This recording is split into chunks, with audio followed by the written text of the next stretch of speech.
चलिए दोस्तों, trending star Khesari Lal के एक और गाने का पोस्टर आ गया है। इस वीडियो में शुरू से लेकर अंत तक बना रहिए और हमेशा ऐसा वीडियो न्यू इन्फॉर्मेशन जितना जल्दी लाने को मैं प्रयास करता हूँ।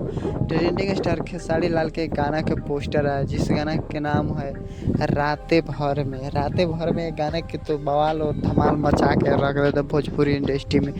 खेसारी लाल जब भी गाने गाते हैं भोजपुरी में तो धमाल और बवाल भोजपुरी इंडस्ट्री में मचा के रख देते हैं। लेकिन एक गाना और आने जिस गाने का नाम है रातें भर में। इस गाने की बात करें तो इस गाने को लिखे कृष्णा बेदर्दी और संगीत दिए हैं आर.एस. शर्मा। इस गाने को गाए हैं दबंग स्टार खेसारी लाल और शिल्पी राज।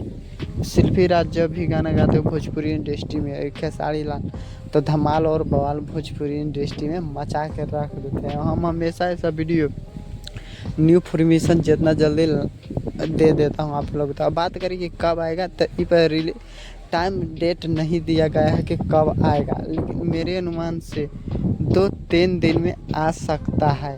धमाल और बवाल भोजपुरी इंडस्ट्री में मचा देंगे और हमेशा ऐसा वीडियो न्यू इन्फॉर्मेशन जितना जल्दी लाने को मैं प्रयास करता हूँ। पूरा वीडियो देखने